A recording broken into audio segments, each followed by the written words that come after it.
Morning students, कैसे हो सब।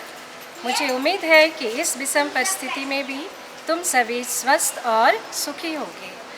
आज मैं तुम्हें नया रास्ता के अध्याय 2 पढ़ाने जा रही हूँ, जिसे पढ़कर तुम्हें इसकी जानकारी भी होगी, तुम ठीक से समझ भी पाओगे और इसके प्रश्नों के उत्तर भी आसानी से लिख पाओगे। तो चलो इसे शुरू करते हैं।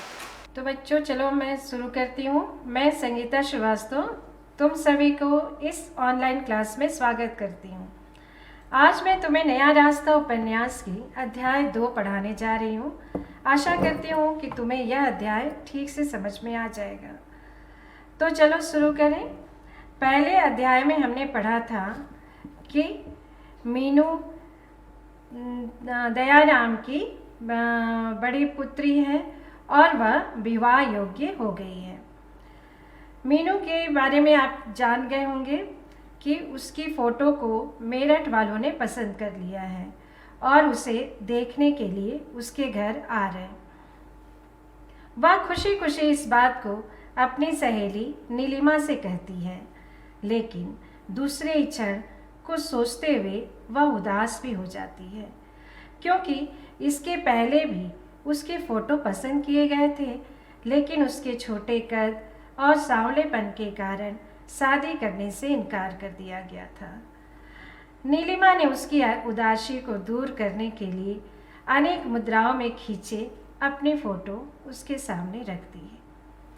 तभी मीनू के भाई रोहित और नीलिमा की माँ ने उन्हें एमए के परीक्षा फल के बारे में बताया, जिसमें मीनू प्रथम श्रेणी में और नीलिमा द्वितीय श्रेणी में उत्तीर्ण हुई थी।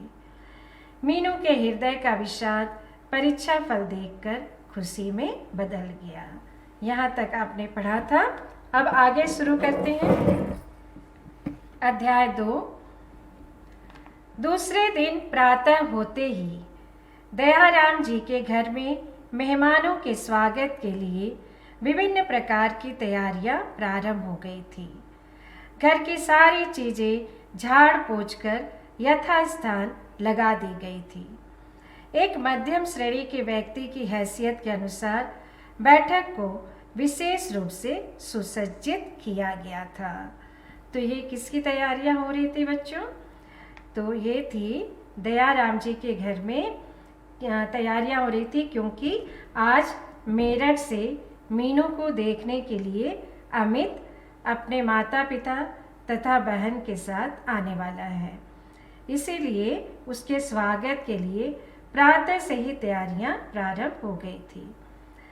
उन लोगों ने अपनी हैसियत के अनुसार बैठक यानी ड्राइंग रूम को विशेष रूप से सजाया था। इस प्रकार सभी बेसब्री से मेहमानों का इंतजार कर रहे हैं। घर में विभिन्न प्रकार के व्यंजन बनाए गए थे। अनेक प्रकार की मिठाइयाँ बाजार से मंगाई गई थी। सबकी नज़रें दरवाजे पर लगी थी कि कब मेहमान आए। मेहमानों का बेताबी से इंतज़ार था। मीनू की माँ को पूरी आशा थी कि इस बार मीनू का रिश्ता हो जाएगा। भगवान से न जाने कितनी मनौतियाँ माँ ने मांगी थी। तो क्या हो रहा था? घर में तरह तरह के पकवान बनाए गए थे। बाजार से मिठाइयाँ भी मंगाई गई थी और सभी बहुत ही बेसब्री से मेहमान का इंतज़ार कर रहे थे। मीनू की माँ को पूरी आशा थी कि इस बार मीनू का रिश्ता तय हो जाएगा। आखिर माँ का हृदय है ना। उन्होंने भगवान से कई मनौतियाँ भी मांगी थी। मनौतियाँ जानते हो ना? मन्नत मांगना यानी इच्छा पूरी होने पर भगवान को कुछ चढ़ावा चढ़ाना। तो मीनू की माँ ने बहुत सारी मनौतियाँ भी मांग ली थी और सभी बेताबी से मेहमानों का इंतज़ार कर रहे थे। कुछ क्षण बाद घंटी बजी। रोहित शीघ्र ही दरवाज़ा खोलने के लिए बढ़ा। मेहमानों का शानदार स्वागत किया गया। मीनू को देखने के लिए अमित, उसके पिता मायाराम जी, माता जी व छोटी बहन मधु आए थे। उनके आतिथ्य में किसी प्रकार की कमी नहीं छोड़ी गई थी। परिवार के हर सदस्य के हृदय में नया जोश व उमंग थी, मानो उनके घर कोई देवता आ गए हैं। तो कुछ क्षण बाद क्या हुआ कि मेहमान आ गए, है ना। मेहमान कौन कौन थे? अमित, उसके पिता मायाराम जी, माता जी और उसके छोटी बहन मधु। घर के सभी सदस्यों के अंदर बहुत ही जोश एवं उमंग था। सभी ने जोश और उमंग के साथ उनका स्वागत किया। उनके आतिथ्य यानी मेहमानबाजी में किसी प्रकार की कमी नहीं छोड़ी गई। सभी बहुत ही उत्साह उमंग से उन्होंने उनका स्वागत किया। ऐसा लग रहा था कि जैसे उनके घर में कोई देवता आ गए हों। कुछ क्षण बाद हाथ में सौंफ, इलायची लिए मीनू ने कमरे में प्रवेश किया। सांवले रंग पर गुलाबी साड़ी पहने हुए वह बहुत सुंदर लग रही थी। लाज शर्म से दबी मीनू कुछ समय तक नीचा मुंह किए चुपचाप बैठी रही। कुछ समय बाद अमित से बातें करनी प्रारंभ की। मीनू, तुम्हारा एमए का रिजल्ट आ गया है? मीनू ने सहज भाव से उत्तर दिया। जी, प्रथम श्रेणी में पास किया है। वेरी गुड कहकर अमित के चेहरे पर प्रसन्नता के भाव उभर गए। तुम्हें घर के किन किन कार्यों में रुचि है? अमित ने दूसरा प्रश्न किया। जी, सिलाई, बुनाई, कढ़ाई, खाना बनाना, पेंटिंग आदि सभी कर लेती हूँ। क्या तुम संयुक्त परिवार में मेरे माता पिता व बहन के साथ रहना पसंद करोगी? जी कहकर मीनू ने अपनी गर्दन झुका ली।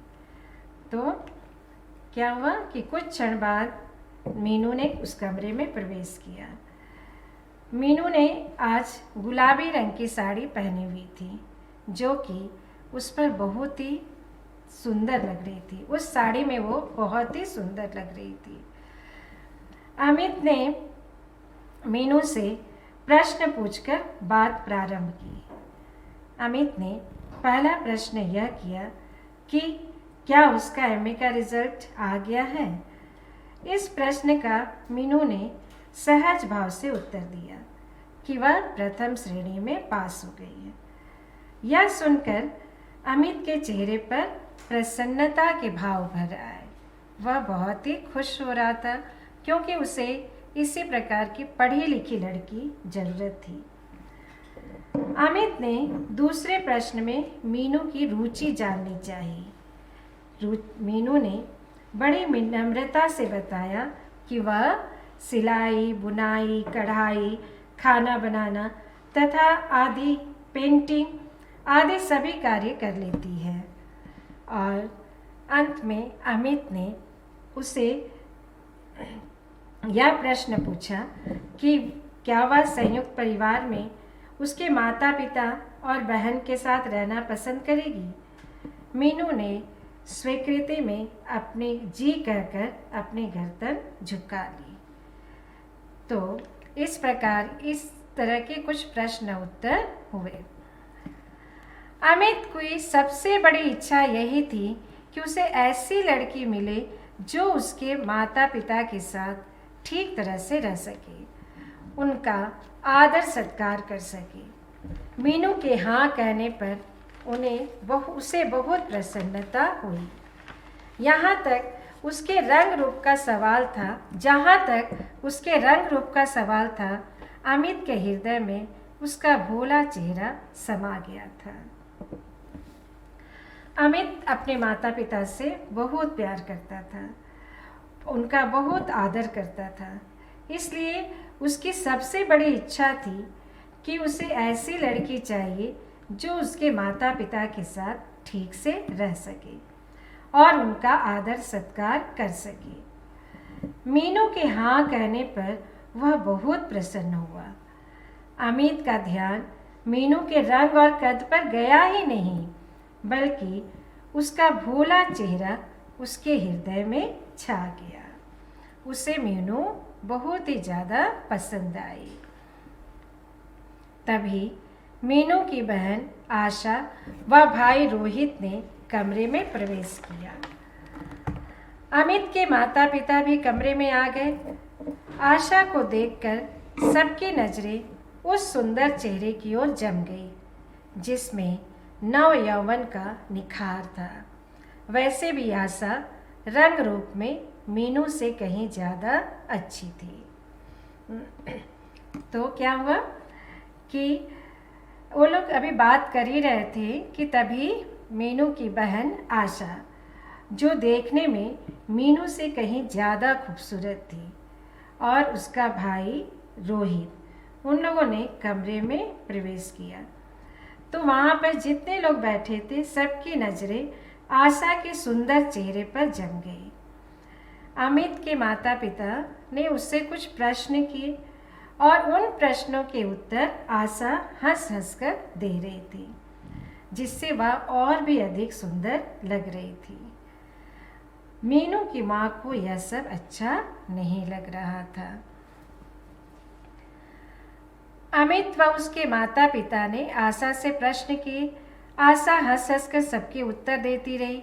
मीनू की माँ को यह सब अच्छा नहीं लग रहा था। मीनू की माँ को यह क्यों अच्छा नहीं लग रहा था? क्योंकि आशा जो थी मीनू से ज़्यादा सुंदर थी। उन्हें डर लग रहा था कि कहीं मीनू की जगह आशा को वे लोग पसंद ना कर ले, तो इसीलिए उन्हें यह अच्छा नहीं लग रहा था कि आशा हंस हंस कर बातें करे। उन्हें इस बात का आभास था कि आशा मीनू से कहीं ज़्यादा रूपवती है। अब आगे पढ़ते हैं। जब लड़का लड़की को देखने आए तो यह समय एक परीक्षा का समय होता है।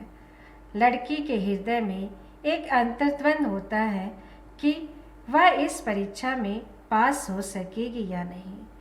मीनू इस परीक्षा में कई बार असफल हो चुकी थी, इसलिए उसके हृदय का अंतर्द्वंद और अधिक तीव्र हो गया था। इसी कारण उसके चेहरे पर और अधिक उदासीनता व घबराहट झलक रही थी। तो जब भी लड़का देखने के लिए आता है किसी लड़की को, तो यह एक परीक्षा का समय होता है, क्योंकि उसे डर रहता है कि वे लोग उसे पसंद करेंगे कि नहीं। जिस कारण मीनू को भी ये उसके हृदय में ये आभास हो रहा था कि पता नहीं वह इस परीक्षा में पास हो पाएगी कि नहीं। इसीलिए उसका चेहरा बहुत ही उदास हो गया था, और क्योंकि वह कई बार इस परीक्षा में असफल हो गई थी, उसके रंग और कद के कारण कई लोगों ने उससे शादी करने से इनकार कर दिया था। इसीलिए आज उसके हृदय में बहुत ही घबराहट झलक रही थी, जिसके कारण उसका चेहरा भी उदास नजर आ रहा था। और दूसरी ओर हंस हंस कर बातें करते समय आशा का सुंदर रूप और अधिक निखर आया था। तभी माँ ने आशा को कमरे में बाहर बुलाया और कहा, आशा, तुम अंदर जाकर इस तरह से बातें क्यों कर रही हो? पर माँ, इसमें क्या बात हो गई? उन्होंने मुझसे पूछा, मैंने उन्हें उत्तर दे दिया। क्या उनकी बातों का रोक कर जवाब देती?